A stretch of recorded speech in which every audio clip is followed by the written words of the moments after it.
most dangerous thing about deception is that you don't know you're deceived. And when you're in a state of deception, you can live your whole life functioning under a system that is not designed for your freedom, but your bondage. One of the greatest strategies of darkness is not to confront you with a sword, but to lull you into habits. Habits are powerful. They shape your thinking, mold your beliefs, and ultimately determine your outcomes. Witches, not always the broomstick riding, cauldron stirring images you imagine. Understand this deeply, because their greatest weapon isn't the spell you fear, but the habit you adopt. Poverty is not merely a lack of money.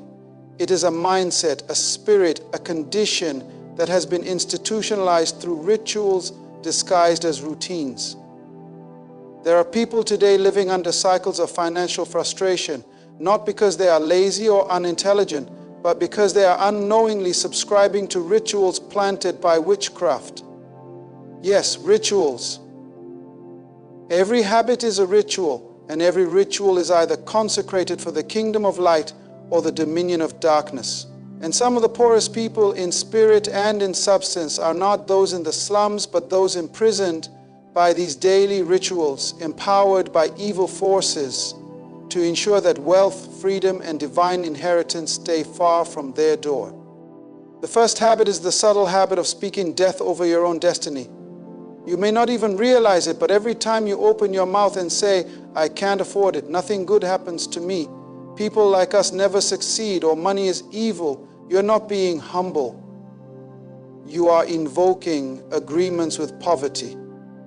The realm of darkness thrives off agreement. And witches know they don't need to cast a spell on your bank account when they can get you to curse it yourself. Life and death are in the power of the tongue. If the enemy can possess your vocabulary, he can access your destiny. They want your language because your language is your legal contract. When you speak defeat, you sign a spiritual document authorizing bondage. And so every day, while you think you're being realistic, witches laugh because you're doing their work for them. You're repeating spells disguised as complaints. You're declaring limitations while calling it venting. You're making poverty prophetic by saying, "I'll never get out of debt," and then wondering why it keeps finding you. The second habit is the ritual of procrastination. You see, witches don't just work in the night, they work in delay. They love it when you say, "I'll do it tomorrow," or "now is not the right time." Because while you're waiting for the right time, they're stealing your time, and time is the currency of the spirit realm. Your purpose is tied to moments. Destiny is delivered in windows. Delay is not just a decision, it's a doorway. The forces of darkness rejoice when a man called to create wealth postpones action. Every day you delay obedience, you give demons legal ground to plant weeds in your field. They don't need to kill your dream if they can convince you to wait. Waiting becomes your no. Laziness becomes a lifestyle baptized in excuses. And this habit of delay is reinforced by fear, by the illusion of safety, by the paralysis of analysis. Witches sow thoughts like, "What if it fails? What will people think? And maybe I'm not ready." But you were ready when God put the idea in you. Your future is waiting for your movement. But witches know that as long as you pause, they can plunder. The third habit is the addiction to distraction. Witches thrive in noise. Confusion is their playground, because when your mind is crowded, your spirit is silenced. They don't need you to bow at an altar. They just need you to scroll. The endless consumption of meaningless information has become a spiritual sedative. Every hour wasted on gossip, drama, and entertainment is an hour sacrificed on an invisible altar. Witches don't need blood when they have your attention. Because attention is spiritual currency. What you focus on, you empower. And they have crafted systems to keep your mind addicted to everything that doesn't build you. Instead of waking up with vision, you wake up to notifications. Instead of meditating on truth, you meditate on trends. Your creativity is being drained, your ambition diluted, your purpose poisoned. All while you think you're just relaxing. They've convinced you that being busy is being productive, that reacting is the same as progressing. But while you scroll, the enemy sows. While you laugh, the enemy labors. And while you binge, they bind. Distraction is not harmless, it is demonic. It is the daily altar where greatness is sacrificed in exchange for entertainment. The fourth habit is the normalization of broken financial patterns. Some people are under curses not because they were born into it, but because they live by it. The witchcraft is not in the sky, it's in the system. The spending without strategy, the living beyond means, the giving without prayer, the borrowing without wisdom. You see, the devil doesn't mind you working hard as long as you never work smart. He wants you to be tired but not fruitful, busy but not blessed. And so witches reinforce these systems: emotional spending, impulsive purchases, poor stewardship, and lack of savings. Every time you say, it's just a little thing, the kingdom of darkness celebrates. Because it's the little leaks that sink great ships. Poverty is reinforced not in major events but in minor habits. The coffee you can't stop buying, the subscriptions you don't even use, the money you spend to impress people who don't even like you. And every time you ignore stewardship, you engage a system designed to keep you broke. They want you to love things and borrow to get them. They want you to chase status over substance. Because debt is not just financial, it is spiritual. Every wrong financial move is a chain in the making. And before you know it, you are working not to live, but to pay off mistakes, funding your own prison.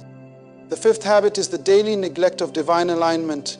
The enemy fears a man or woman who starts their day in the presence of God. Witches are terrified of people who understand order, because where there is order, there is authority, and authority breaks yokes.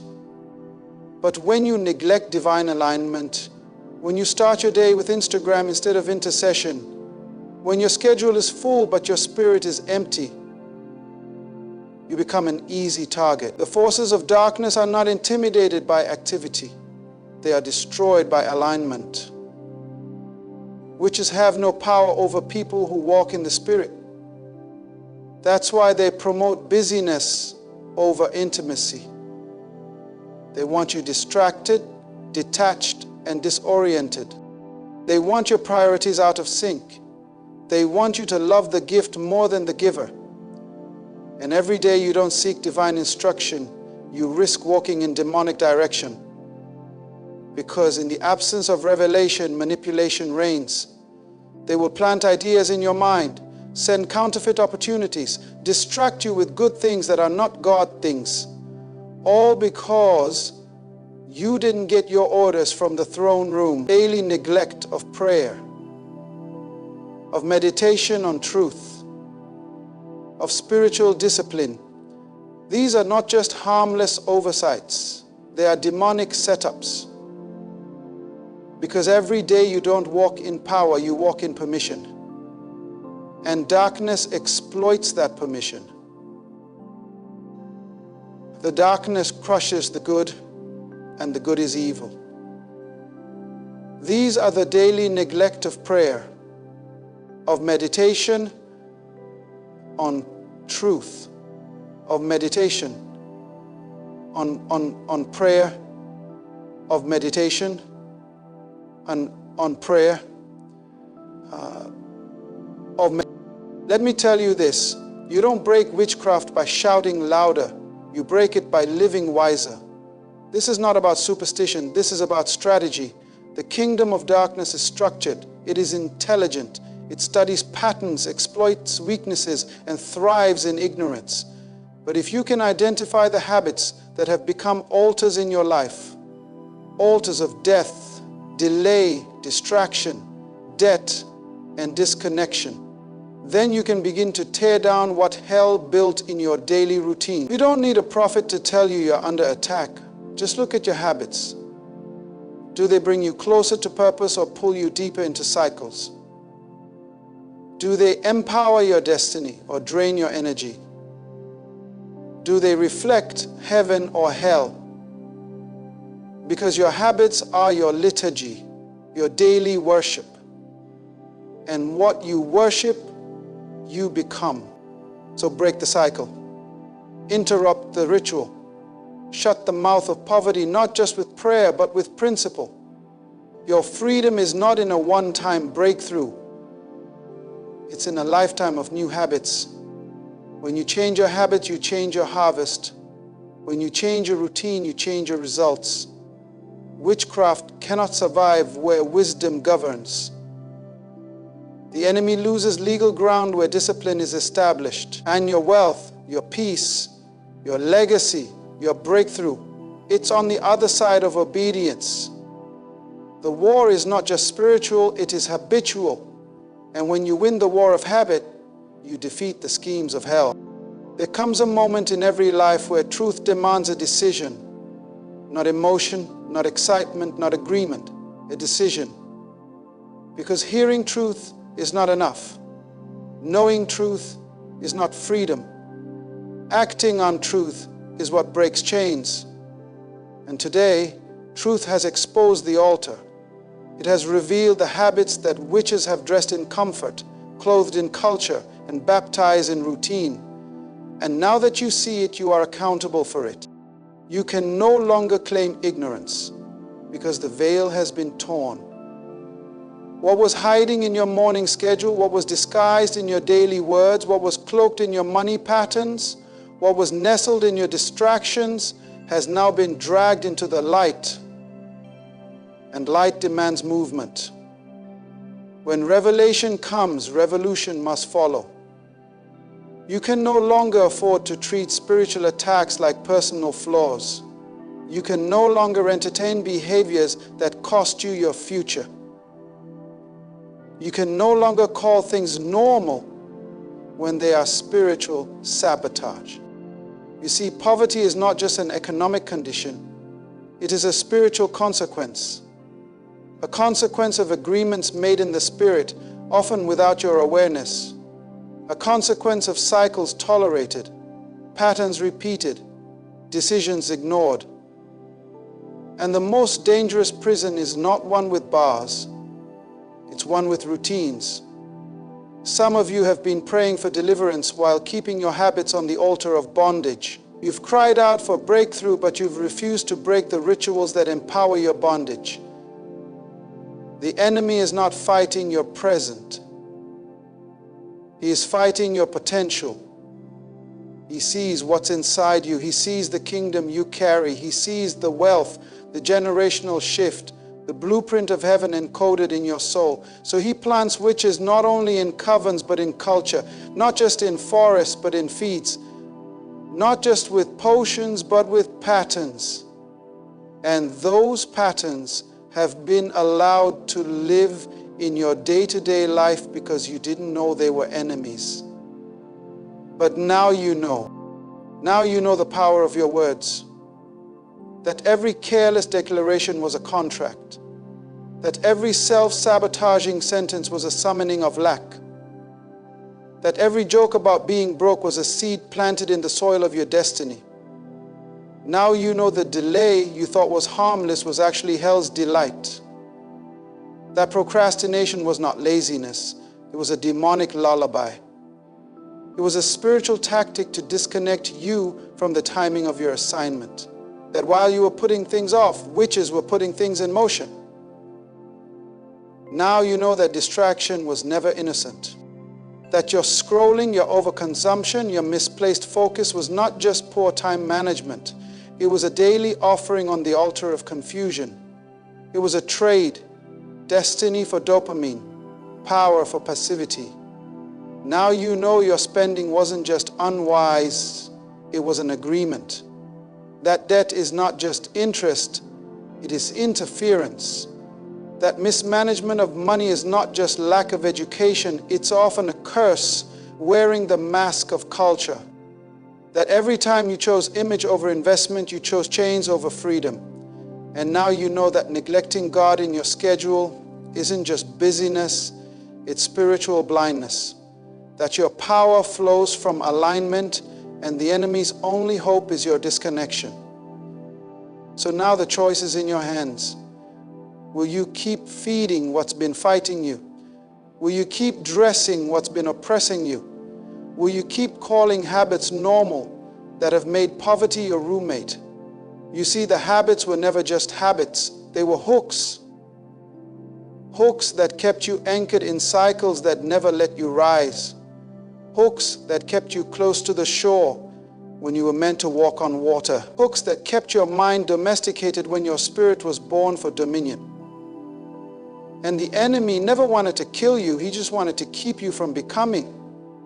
Because becoming is the greatest threat to hell. A man who becomes is a man who breaks bloodlines. A woman who becomes is a woman who tears down altars. A person who becomes will not just feed their family, they will free generations. And so the war is not around you, it's in your habits. Your enemy is not always loud. Sometimes it's the quiet decision you make every morning. The small compromise, the tiny delay, the harmless indulgence, the casual comment. But what is casual in the natural is often catastrophic in the spiritual. Heaven and hell are both watching what you normalize. Because what you normalize, you authorize. And what you authorize becomes your lifestyle. And what becomes your lifestyle becomes your legacy. And the witches that seek to keep you poor do not want your money. They want your inheritance. They want to rob your children of a future. They want your name to carry failure. They want your influence to die in the womb. They want your vision to suffocate in doubt. But if you rise, if you break these patterns, if you reverse these declarations, if you rebuild your habits, if you restructure your days with wisdom, then the altars fall. And when the altars fall, the curses lose their power. This is why the battle is daily, not dramatic, daily. It's not always in the midnight cry. Sometimes it's in the morning routine. It's not always in the laying on of hands. Sometimes it's in the laying down of excuses. It's not always in the fire from heaven.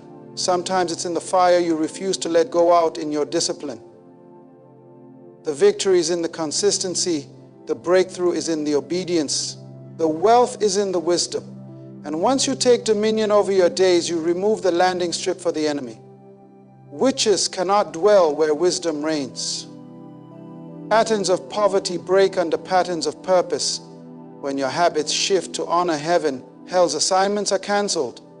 And the devil who once visited you daily will find no open door because you've shut the gates. You've dismantled the ritual. You've broken the rhythm of bondage.